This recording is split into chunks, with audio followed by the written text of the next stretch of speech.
Jackson Burns. I'm working on this exploding ashtray. I went and picked up some other ashtrays.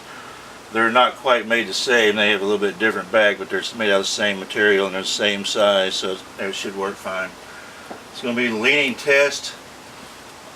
Basically, we'll have a charge under it, slightly leaning. Well, actually, I'm just going to lay it down. There'll be a slightly leaning look in case there was a lip or something that was on the edge of.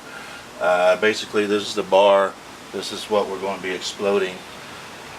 We'll see what happens. This will be a very, very light charge.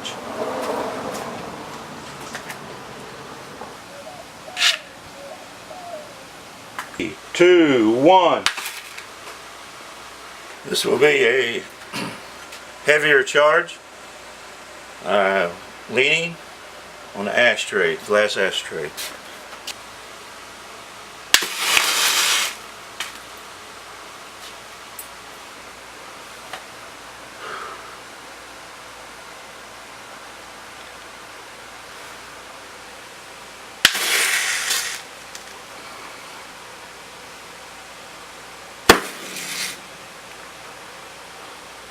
Alright, this was a heavy test with AB powder.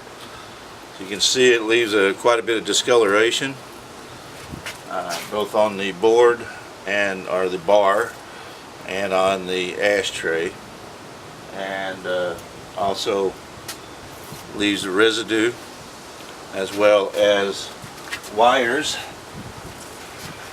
So you can see that this could be easily discovered with no problem as far as any kind of pyrotechnics or AB powder or whatever.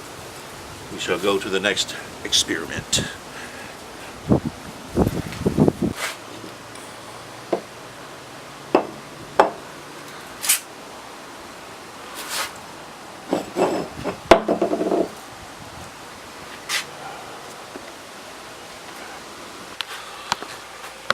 That was a high test with high explosives as far as the AB powder. A lot of smoke, a lot of fire, no breakage. I want to try something different later on with some other stuff. That's AB product. You can see even with that big of an explosion, still no breakage on that. So most likely it is cold, heat combination.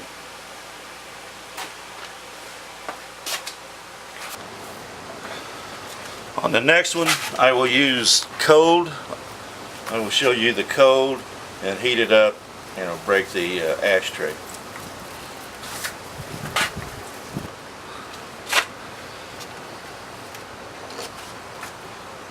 Cold ashtray, straight from my cold spot.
That would be heat. The ashtray was in the ice box, basically in the freezer, frozen for about 12 hours, applied with direct heat. This shows that they will break with heat and cold applied versus one or the other, either cold or heat or cold.